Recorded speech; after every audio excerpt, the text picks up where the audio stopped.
Mga ka-business, baka samantalahin ko itong pagkakataon na to. Kung po pwede po sana, lalambing ako sa inyo. Suportahan niyo po yung Anime Reactors TV. Solid ka business po yan. Tapos ano po kasi siya, bedridden na po, mga ka-business. So sa pamamagitan ng pagbablog, awa ng Diyos nga, na-monetize na siya. Nagkakaroon siya ng kaunting revenue. Kaya maliliit lang kasi yung views niya. Baka pwede po suportahan natin si Anime Reactors TV. Yan. Pero bedridden na po siya. Kaya mapapansin nyo yung at least na mukha niya, pinapakita niya. Cartoon character. Portahan po natin yan, Anime Reactors TV.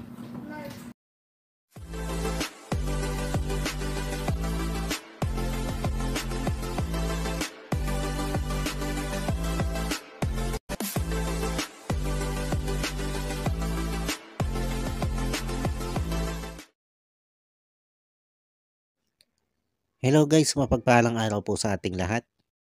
Narito pong muli ang inyong lingkod, Anime Reactors TV.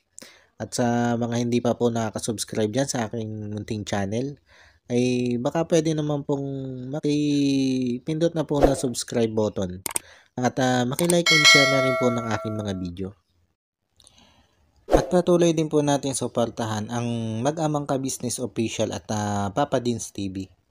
At ganun din po yung kanilang second YouTube channel na Ka-Business Family, na kung saan ay ang 3M nga po ng Ka-Business Family ang nagbablog dito.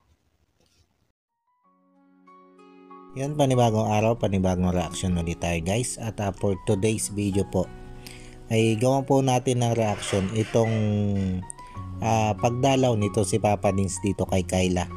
Para nga po kumustahin ito kung ano na bang sitwasyon ngayon ni Kyla. At ito nga guys, nung narito na ito sila Papa Dins sa Bulacan, kung saan ay malapit na sila dito sa bahay nila Kyla, ay nagpasya itong si Papa Dins na sila lang nitong si Bornok ang pumunta dito sa bahay nila Kyla. At ito nga si Boogie ay iniwanan muna nila dito sa van para maiwasan na rin ang hindi magandang pangyayari na naman. Dahil alam naman nating lahat guys kung ano yung sitwasyon ngayon nitong si Nanay Seni at nito si Boogie.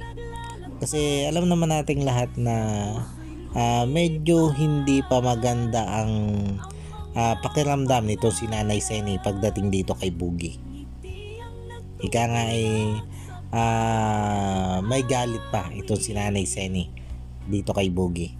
Kaya minabuti ni Papa Dins na silang dalawa na lang nito si Bornok ang pumunta dito sa bahay nila Nanay Seni para kumustahin itong si Kyla. At nung makarating na nga sila dito sa bahay nila Nanay Seni ay maayos naman tinanggap ni Nanay Seni itong si Papa Dins, dahil nakita naman natin na nakapasok itong si Papa Dins dito sa bahay ni Nanay Seni at nasundo nga niya itong si Kyla para makapag merienda sila, kaunting banding ba habang nagkwentuhan o habang kinukumusta nila itong si Kyla. At pumayag naman si Nanay Seni na maisama nila Papa Dins ito si Kyla na magmerienda dun sa hindi din naman kalayuan sa kanilang bahay.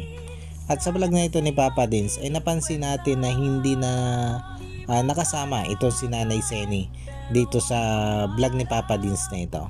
Bagamat naririnig natin yung boses ay hindi na siya nagpa-vlog o hindi na siya nagpakuha ng camera.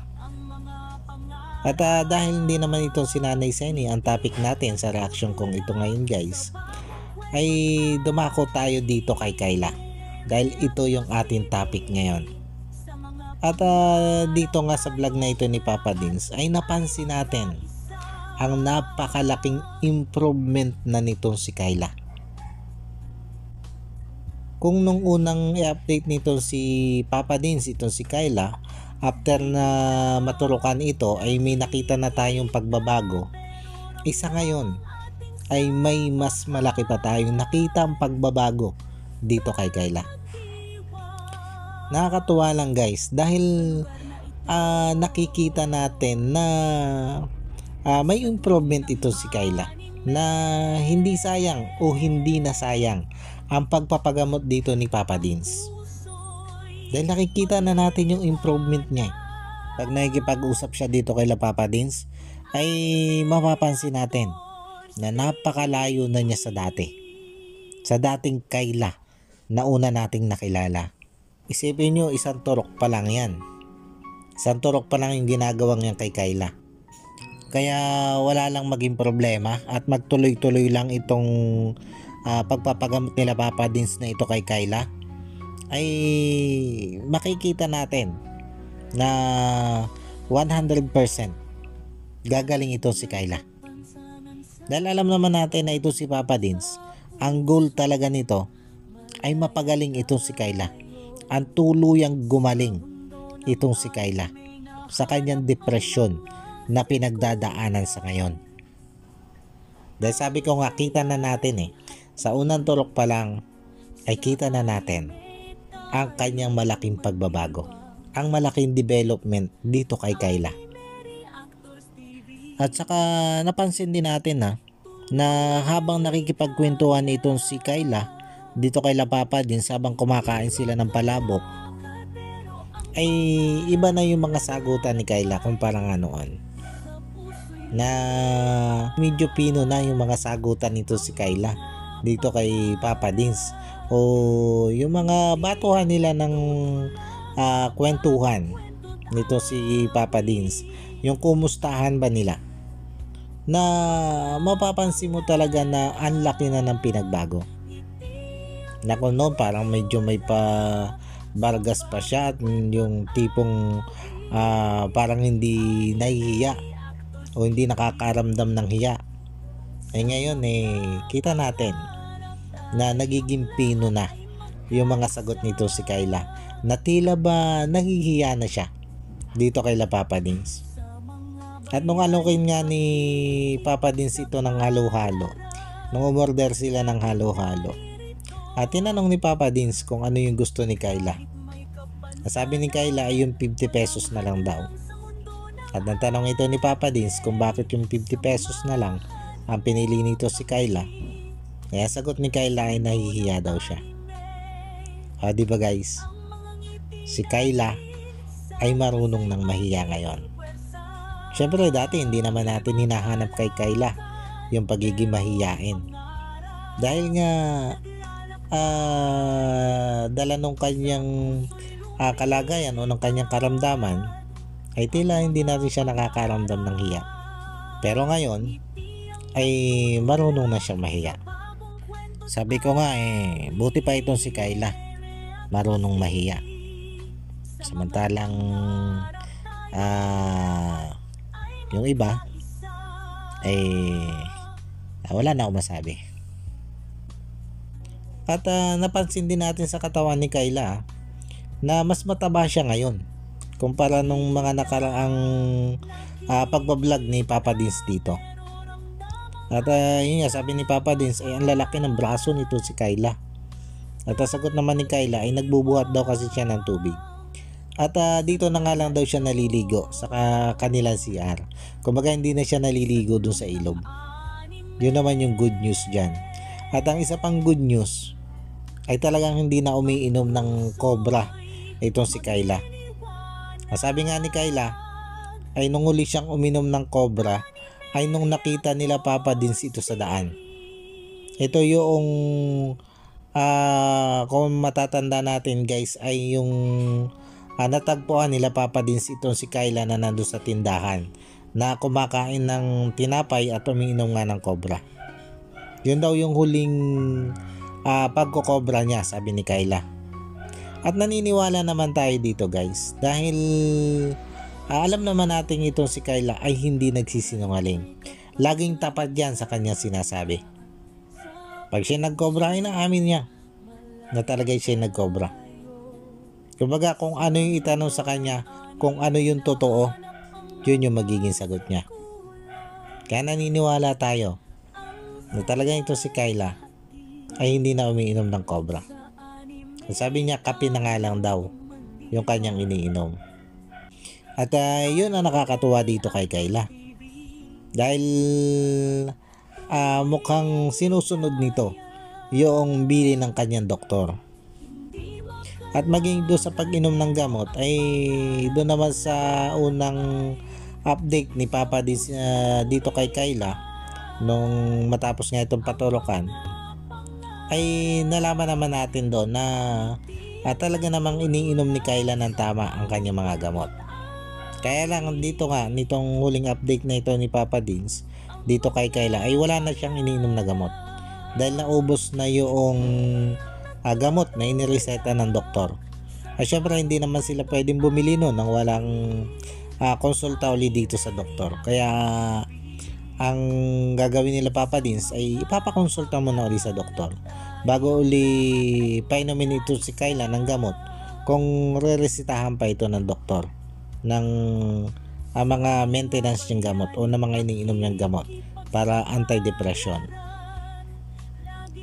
At saka kung dati ayaw na nitong si Kyla sumama dito kay Papa Dins sa ka-business house, pero ngayon sinasabi niyang gusto niya uling pumunta dito sa ka-business house at gusto niyang magtigil uli dito ng ilang panahon kasi namimiss na daw niyang makasama ito sila Papa Dins at ang buong ka-business family. At isa pa ay gusto din daw niyang mamit itong si Tony. Siguro na-intriga siya kung sino ba itong si Tony dahil bagong pangalan nito sa pandinig niya At tinatanong nga niya kay Papa Dins kung sino yun. At yun nga, sabi nga ni Papa Dins ay bagong tinutulungan nila na katulad din nito si Kyla na may pinagdadaanan depresyon. At interesado itong si Kyla na makilala itong si Tony. Kaya lang itong si Tony kasi medyo matipid sumagot. Kaya maaaring kung magkakilala man sila nito si Kyla ay hindi pa rin sila maging magka-close sa panahong ito. Dahil yun nga, nakita naman natin kung ano yung kondisyon ni Tony kumpara dito kay Kyla na nakakausap naman ito na maayos kahit nung panahong hindi pa ito na iipagamot. At yun nga, ang usapan nito sila Papa Dins at nito si Kyla ay sa Saturday daw ito susunduin ulit si Kyla para nga pumunta dito kay Papa Dins o dito sa business house at malamang ito ay diretso na ulit doon sa pagpapacheck up dito kay Kyla para nga malaman kung itutuloy pa ba yung iniinom niyang gamot o ititigil na lang at yung turok na lang ang itutuloy. Kumbaga dito pa lang malalaman nila Papa Dins kung ano yung magiging pasya ng doktor. At pasadahan na rin natin ng kaunti yung patungkol dito kay Boogie at dito kay Nanay Seni. Nabanggit din kasi dito ni Papa Dins na medyo okay na daw itong si Nanay Seni. At nagsabi na rin daw itong si Nanay Seni na hindi naman daw siya nagsasara ng pinto para dito kay Boogie. At sa katunayan nga daw ay okay na kay Nanay Seni na pumunta doon si Boogie. Pero bagamat ganon yung sinabi ni Nanay Seni ay hindi pa rin hinayaan ni Papa Dins na isama ito si Boogie doon sa bahay mismo ni Nanay Seni. Dahil lang iniiwasan nga niya ay yung matrigger na naman yung galit nito si Nanay Seni dito kay Boogie. Yung hindi natin maipaliwanag na galit ni Nanay Seni dito kay Boogie. At maigi na rin ito guys, maigi na rin yung magpalamig muna sila sa isa't isa bago harapin ulit ni Boogie ito si Nanay Seni. Sa bagay kung tutuusin naman ay itong si Nanay Seni lang ang nagkaroon ng problema dito kay Boogie. At ito si Boogie naman alam naman natin na walang problema para sa kanya ito si Nanay Seni. Kaya lang ay di yun nga, si Nanay Seni ang medyo hindi maganda ang mood para dito kay Boogie. Pero sabi naman ni Papa Dins ay nakausap na niya na maayos itong si Nanay Seni. At yun nga, ang banggit ni Papa Dins ay okay na naman daw. Kumbaga handa ng makipag-usap ulit nito si Nanay Seni dito kay Boogie. Sana naman nga ay magkaayos na itong dalawang ito, lalo na nga itong si Boogie nakita natin na talagang in love dito kay Cory. Mas maganda kasi kung talagang ang gusto ni Boogie ito si Cory at hindi talaga niya kayang pakawalan nito si Cory, ay mas mainam na makasundo niya ang kanyang bibiananin. Dahil napakahirap ng yung bibiananin mo ay hindi mo kasundo. Na kahit gaano ang pagmamahalan nyo ng anak niyan, ay magkakaroon pa rin ng hindi maiiwasang problema. At pag nangyari yon, ay baka pati ang magiging pagsasama nila nito si Cory ay maapektuhan. At yun nga guys, balik tayo dito kay Kayla. At ito nga po, ang banggit ni Papa Dins ay susunduin nila ito si Kayla pag niayos na yung schedule. At ang alam ko nga ay Saturday ay babalik sila dito para sunduin ito si Kayla. At malamang ay ilang araw na naman yan dito kay Laka Business. At dito muna magtigil uli itong si Kayla hanggang sa maipa-check up uli bago ulit ito bumalik dito sa kanila sa Bulacan. At yun guys, hanggang dito na lang muna ulit po. At abangan na lang po natin itong magiging update pa patungkol dito kay Kayla. At yun, sana po ay naibigan nyo itong aking reaction video ito. At maraming salamat po sa patuloy pong sumusuporta at nanonood ng aking mga video. At sa mga hindi pa po nakaka-subscribe dyan, ay baka naman po pwedeng makipindot na po ng subscribe button. At maki-like and share na rin po ng aking mga video. At bago po tayo magtapos, ay gusto ko lang pong i-shout out itong si Ma'am Nerissa ng New Jersey. Shout out po sa inyo ma'am. At maraming salamat po doon sa patuloy nyo pong pagsuporta at walang sawa nyo pong panonood sa aking mga video. At shout out din po dito kay Ma'am Arlene Tanayigashi ng Tokyo, Japan. At ganon din po dito kay Ma'am MK Enday Okray. Shout out din po sa inyo. At shout out din po dito sa mga kasamahan kong reactor dito kay Ka-Business. Si Ma'am Annalisa Reality Vlog, Alminda Mix Vlog, Taong Gala, Mamplers Channel, Katangay PLC, at kay Kalingap Turak. Shoutout po sa inyo. At nakikisuyo din po ako na makisuportahan din po ito mga co-reactor kong ito kay Ka-Business. Maraming salamat po at God bless po sa ating lahat.